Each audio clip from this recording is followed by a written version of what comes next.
Okay, so our next speaker, Debbie Rao, and I'm going to be sharing the slides here. Debbie, are you able to unmute yourself?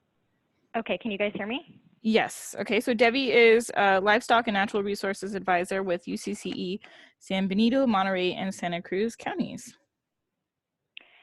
Thank you, Whitney. Yeah, I'm really excited to be with you guys here today. I'm sorry, my internet is extremely unstable. Yesterday and today, I've never had such bad internet problems before, so I apologize that I can't be with you through Zoom, but I'm here on the line. So Whitney's gonna move through my PowerPoint slides for me as I look at them on my own computer. So yeah, so I work in, like Whitney said, in San Benito, Monterey, and Santa Cruz counties. And today I'm going to be talking with you guys about basically a case study looking at a prescribed burn that we did along with herbicide treatment to control yellow star thistle. And for this project, I don't have any data, but I have some lessons learned that I can share. I'm not a prescribed fire person, and so just being able to get this burn done was sort of a big deal and took a huge amount of effort. And so it was the first burn that I was involved in coordinating, and so I didn't really have the bandwidth to add an experiment onto that, but I hope to in the future. So hopefully in the future I'll be back and I'll be able to talk to you guys and I'll have some data. But for this talk today, I just kind of want to tell you a little bit about what we did, why we did it, and what we learned from it. And before I get started, I think Rebecca maybe mentioned this book in her talk as well, but I kept getting kicked off the internet in the beginning, so I'm not sure. But I just wanted to mention this book. It's called Weed Control in Natural Areas. Oh, sorry, next slide, please.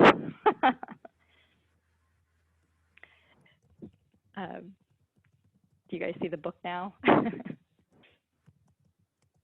Okay, I'm going to assume so because I'm not hearing a response. So if you're on slide number 2, you should see the cover of Weed Control in Natural Areas in the Western United States. And yes, we can see it. Okay, awesome. I'm going to try to remember to tell you next slide. This is a really great book. It has a lot of different weeds that you will encounter on our California rangelands. It'll tell you how to identify them, what their biology is, and different weed control strategies, anything from hand removal, cultural removal or control options, herbicide, burning, all of those different options are in there. And you don't even have to buy the book. If you have internet access, you can just go to Google and type in UC weed report and then the name of the weed that you're trying to control. And the entry from this book will come up on the internet. Usually they're around maybe 2 to 3 pages per weed. And so I highly recommend, if you have a particular weed that you're interested in controlling and you know the name of it anyway, just go to Google, type in UC weed report and the name of that weed, and you'll have all kinds of great weed control options that come up. So that's a great resource for you and kind of helped us come up with our plan for this project. So next slide, please. So now you should be seeing a group of people with hand tools cutting some hand line. And before I talk about the burn itself, I just want to give you guys a little bit of history about San Benito County and the last few years, what it's taken us to get to the point where we've been able to do a little bit of burning. So in San Benito County, we have a weed management area, and each year we do a rancher seminar, which is very much like this meeting we're on right now, where we have weed talks for ranchers and farmers so they can get their continuing education credits. And a couple of years ago in 2017, somebody suggested, oh, at your next rancher seminar, you should have a talk with CAL FIRE and the Air Board and talk about prescribed burning as a way to control weeds. And I mentioned that to one rancher, and they sort of got upset with me. They were, basically saying, why would you even consider doing that? A talk on that topic, it's not something we can do, so why bother even talking about it? Let's just don't even bring it up. Let's move on. Let's pick another topic. And I thought that was a pretty interesting response. And I kept it in mind, and I was sort of a little hesitant about it, but I talked to a few other people, and I got encouragement to go ahead and have the CAL FIRE and Air Board folks come and talk, and they did. And then we invited them to come back and talk in 2018. And at each of those weed management area meetings, I did a survey asking people what their interest was in prescribed burning. And each time there were people who were really interested in it, but just felt like it wasn't an option. It used to be an option that ranchers were able to use, but over time, it no longer became really a viable option. But people were excited about the idea of maybe potentially being able to use fire again for a variety of reasons, including controlling weeds. And so then in 2019, we had a meeting. It was a half-day meeting that was entirely focused on prescribed burning and what it would take to do prescribed burning. We invited CAL FIRE, we invited the Air Board, we invited the Fire Safe Councils, all these different folks to come and talk about prescribed burning. And it was very well attended, and people were super enthusiastic about it. So at that point, we decided, well, what happened was Lania Quinn Davidson and Jeff Stackhouse are a couple of UC Cooperative Extension advisors up in Humboldt County, and they've been doing a lot of prescribed burning. They developed the first Prescribed Burn Association in California a few years back, and they had a little bit of extra funding, and they basically said, hey, if you have someone, a landowner down in your area who wants to test out a prescribed burn, we can help pay for that, and we can come help you coordinate it. And so thank you to Lania and Jeff for basically sending me down this path. So I found a landowner who wanted to use prescribed burning as a way to control yellow star thistle on her ranch. And so what you're seeing here is the field that we did end up burning. But right away, I want to talk about a couple of lessons learned. So the field that you're looking at in this picture is, you can't see it in the picture, but just off to the left of where you're looking is the landowner's house. So the landowner's house is immediately adjacent to this field, and this is the field that she wanted to burn to control yellow star thistle. And I was really concerned about that. I was not familiar at all with fire at that point, and I thought, well, that sounds really scary. We don't want to do a burn immediately next to your house. Let's burn the field across the street instead. That sounds safer. So that's what I thought we should do. So that was sort of the plan. And then we had a site visit, so when we looked at the field across the street, it looked good. There was plenty of grass, and there was plenty of yellow star thistle. And so we thought, okay, this is going to be a good field to burn. But then we went back out there with a burn boss and some CAL FIRE folks. And I want to just define what burn boss is, because I know that there's a lot of folks who probably aren't familiar with that term. So a burn boss is basically a trained, certified firefighter who can write prescribed burn plans, and they can lead prescribed burns on the day of the burn. So they have a lot of training, a lot of expertise. So we hired a burn boss to help lead this burn. So we went out to the site across the street and with the burn boss and with CAL FIRE when it was getting closer to the time we were actually going to burn. And since the time I had been there before, the field had been pretty heavily grazed. And so there was very little grass in the field to carry the fire. And the other thing that happened between the time I had been there previously was there was a whole bunch of summer mustard, or Hirschfeldia incana, that had come up. And Hirschfeldia, well, with the name summer mustard, that tells you that, it's surviving and green into the summer. And so for carrying a fire, you don't want to have a bunch of green, wet plants out there. So we realized it was just going to be too difficult to burn that field across the street, even though I thought it was going to be safer. And so the burn boss was not at all worried about burning the field next to the house. And so we went ahead and did that because there was more grass in that field next to the house to carry the fire. And even though you can see in the back of this picture sort of the light yellow, kind of greenish colored vegetation, there is still a lot of that summer mustard in this field, but less than there was in that previous field. And so we just went for it. We said, let's go ahead and just burn this field. So this is the field we decided to end up burning. And this prescribed burn was actually a training opportunity for the community. So this was not a burn that was conducted by only experts in firefighting and prescribed burning. We did have the burn boss who was leading the burn, but you can see all the folks here with hand tools. This was a learning experience for the community. So they could learn how to prepare a site for a prescribed burn. So they could use a drip torch. So they could do all the different aspects related to a prescribed burn. And so these folks are getting trained on how to use hand tools to cut a hand line. And so a hand line is, you can sort of see they're creating a little bit of bare ground. They're removing that vegetation in that line and creating basically a fire control line with hand tools. So they want to remove the vegetation, put it to bare mineral soil in order for the fire not to be able to cross from one side to the next. This site, I don't think we actually used this as a control line. This was more just for training purposes in this particular location. Okay, so next slide, please. Now you should see a picture of the burn boss with a whiteboard behind him. So, and I promise I will get into the specifics of yellow star thistle control, but I just want to talk a little bit about kind of the process of the burn and how to get the burn done before I talk about specifics related to the influence of burning on yellow star thistle. So there are a few different ways to do a prescribed burn. The main way that people have been using in recent years is working with CAL FIRE and going through their vegetation management program, their VMP program.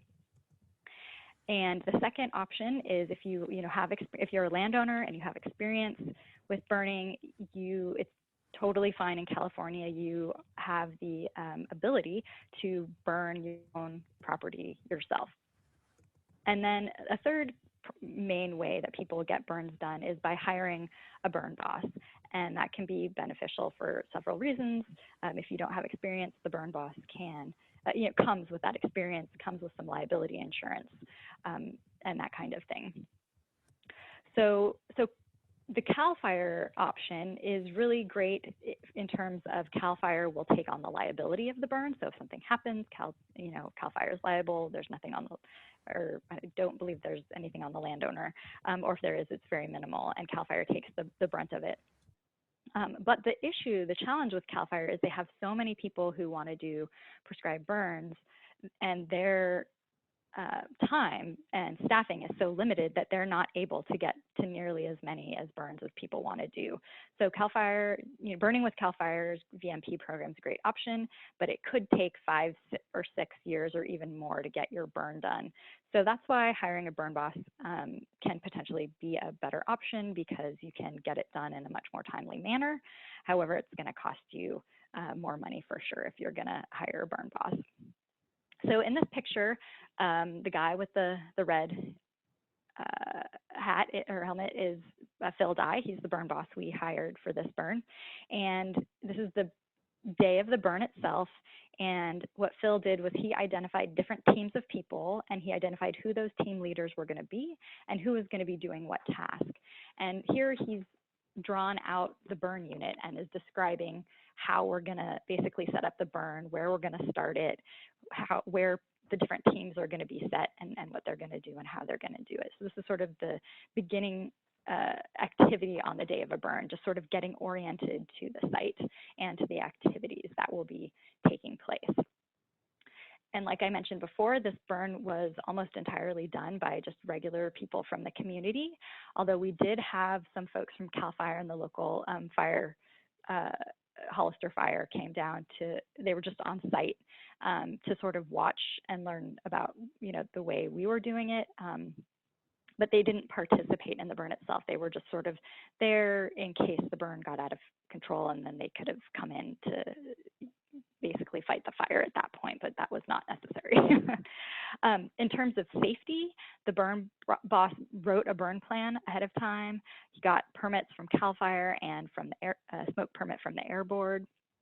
And in the burn plan itself, it has a prescription for how the burn will be done. So you only burn when, at certain temperatures, below certain wind speeds, when there's a certain moisture level. All of these kinds of environmental conditions have to be met and have to be within what is called the prescription in order for the burn to be done on that day. And if the weather, if something's out of prescription, then you don't do the burn. So that's one of the main sort of safety mechanisms, is having that well thought out burn plan and only burning within the prescription itself. So next slide, please. And in the next slide, you should see a red truck in the background and a small area of blackened ground, sort of in the just to the left of the truck. So what's going on here is we started the burn with a small test burn at the corner of the burn unit to make sure that the fire was behaving in the way that the burn boss expected it to behave, making sure that the wind was blowing in the right direction, the flames were going in the direction that was expected, and that kind of thing. So we started with a small test burn, and then you can see in the forefront of the photo, there's a yellow hose, and this was a very small burn unit. It was only 3 acres. And what we did was we actually put what's called a hose lay. So basically we put a hose around the entire 3 acres. So if there were any issues, there's one main hose and then all these little like sub hoses coming off of it that can be picked up and used to spray different areas if fire got kind of beyond the burn unit itself. So that's another safety precaution that we took during this burn. Okay, next slide, please. So now you should see a little bit more of blackened area and somebody there with a drip torch basically laying down the fire. And another safety measure I wanted to mention is that on the burn day, we had a lot of really great community members, but many of which who had no experience with prescribed burning. So we always paired somebody who didn't have any experience with somebody who had quite a bit of experience with prescribed burning and firefighting. And so you can see folks in, there's a pair right there. Somebody kind of learning how to do the process and somebody being there just sort of monitoring, making sure there weren't any issues or problems coming up. Okay, next slide, please. I added this picture because you can see the house there, sort of toward the left of the image behind the trees. So you can see how close that the house was to the burn, which you can see maybe why I was a little concerned about doing it here. But it ended up being completely fine because of that burn plan, because of the prescription, because of the topography, all of these various things that the burn boss knew how the fire would respond and felt that it was not an issue at all. So that's something to keep in mind, that even if you want to burn an area, even if you think there might be some challenges that would prevent you from doing it, that's not necessarily the case, and it's great to consult with an expert on that. Okay, so the next slide, you should see a little bit more of a close-up of the burn area, and at the top of the slide it says nearly an inch of rain. We got nearly an inch of rain between May 15th and May 19th, which is a pretty late rain, and that's quite a bit of rain.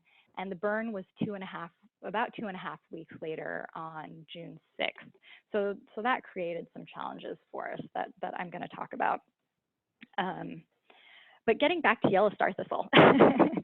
So for yellow star thistle, you want to burn when you see it just starting to flower, because at that time the seeds are not viable, so you're not getting a new crop of seeds, and your forage plants have already gone to seed. Your grasses have already gone to seed by then. So the grass seed has already been sort of dropped into the soil, and the grass by then is dry, and so it's going to carry the fire. So that's usually a really good time to burn. And one thing to note is that burning doesn't really kill the yellow star thistle seed in the soil, is what research has found, or if it does, researchers think it's very limited. So when you're doing a prescribed burn, the goal is not to kill the seed in the soil. The goal is to basically kill the plant and prevent that year's seed from being able to develop. And so the next thing I want to say, definitely pay close attention because there might be a question about this on the quiz. I wanted to mention that although burning doesn't really influence the seed in the seed bank in terms of killing the seed in the soil, fire does really have an influence on the seed germinating in the next year after the burn. So presumably at your site where you have yellow star thistle, you probably have have had yellow star thistle at that site for many years, and so there's sort of a buildup of yellow star thistle seed in the seed bank. So when you burn that yellow star thistle, when you burn that site, that yellow star thistle seed in the soil in the seed bank there is actually sort of encouraged to germinate and grow the following year. So when you do a burn to control yellow star thistle, you really need to do a follow-up treatment, because if you burn it, you're actually encouraging the seeds to more seeds to germinate the next year than if you didn't burn. So when you use prescribed burning to control yellow star thistle, the burn really is phase 1 of your control strategy. You want to burn, and you do want to increase that germination. So it's not a bad thing that when you burn, you get more germination of that yellow star thistle the next year. You actually want that to happen. You want to stimulate that yellow star thistle seed in the seed bank to germinate, because then it's out of the ground and it's up, and then you can actually do a follow-up treatment, and you're actually killing more yellow star thistle plants because of that increased germination. So in terms of a good yellow star thistle control strategy, like I said, it really requires multiple years of management. You can't just do a burn and be done with it, or you can't just do an herbicide treatment and be done with it. So with burning, what the research has shown is that with burning, you really get the best results if you burn in year 1. So in the first year, you do a prescribed burn, and then you get that higher level of germination the next fall. And so you've got sort of a bigger weed yellow star thistle infestation problem the next fall. So then what you do then is phase 2 would be going back to that same site and following up with a broadcast herbicide treatment over the entire site. So that would be year 2, broadcast herbicide treatment. And then in year 3, going back to the plants, maybe you didn't get a certain area, you might need to go back and do some spot spraying in year 3. So you're still using herbicide, but much less of it, only in targeted areas. And then after year 3, there's probably still going to be some work to do. So you can follow up maybe with some more spot spraying, or it might be controllable enough to the point where you can just go out and do some hand removing here and there, depending on the scale of your site. So just to summarize that, really a great strategy, yellow star control strategy, is to burn in year 1, and then year 2, you follow up with a herbicide treatment to kill all those young plants that have germinated, and then in year 3, doing a spot spray.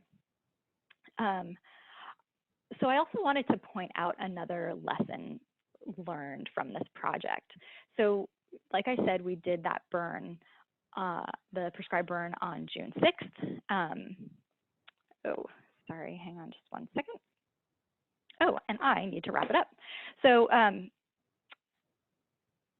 what is the best way for me to wrap this up? It was a challenge to get the site burned to what we wanted to, because of the wetness, because of the moisture from that fire. I'll quickly say that we did a debrief at the end with the whole team to figure out what went well, what didn't go well, and here's what the burn looked like at the end.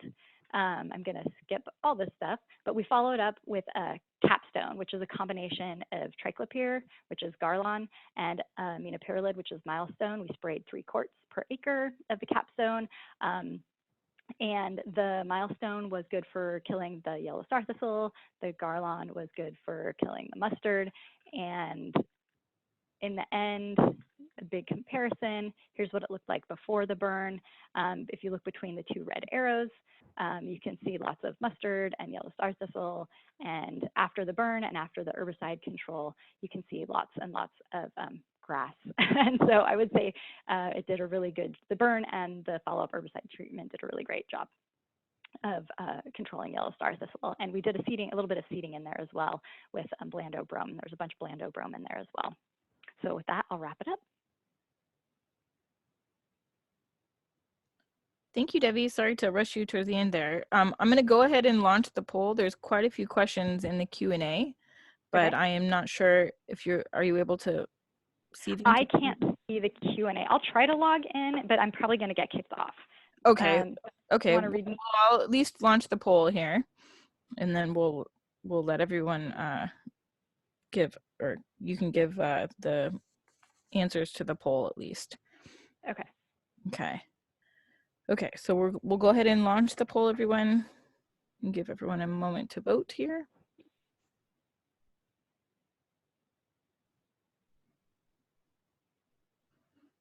Okay, everyone should be able to see the poll now. Okay, give everyone a couple more seconds here, and then we'll go through the questions.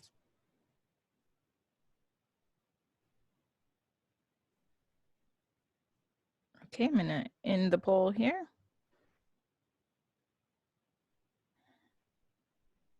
Okay, so Debbie, the first question was, how does fire influence yellow star thistle seed germination the year after a prescribed burn? And 94% of the respondents answered fire actually encourages yellow star thistle seed to germinate, so you may get even higher levels of yellow star thistle germination the year after a fire. Yep, and that is the correct answer. And for some reason, I am able to get on, so I can see that only 5% of folks said that fire does not influence yellow star thistle germination in the year following the fire. So yeah, just about everyone got that one right. I don't know that I need to explain it more than that. I think I went into it in pretty much detail, but yes, definitely if you do a prescribed burn, it's definitely going to encourage that seed bank in the soil to germinate the following year, so you'll get even more growth. So it's really important to follow up with a treatment in year 2. Okay, so the second question was, yellow star thistle requires multiple years of management in order to get it under control. Which of the following strategies is most likely to be effective? Yeah, and so it looks like just about everyone got that one right as well. So in year 1, doing a prescribed burn and then following up with a herbicide treatment in year 2 across the entire area. And then by year 3, you still want to be controlling, but following up with less intensive control, like maybe spot spraying. And then after that, potentially, just by hand removal is the goal. And in many cases works quite well. Okay, thank you, Debbie. If you wouldn't mind sticking around for a moment to, if you can answer, there's quite a few questions, I think 8 total in the Q&A. Okay, so I just logged back in, and so I can't actually see the questions. Can you highlight them and paste them into a message just to me, and then I will try to respond Sure, to those. I'm happy to do that.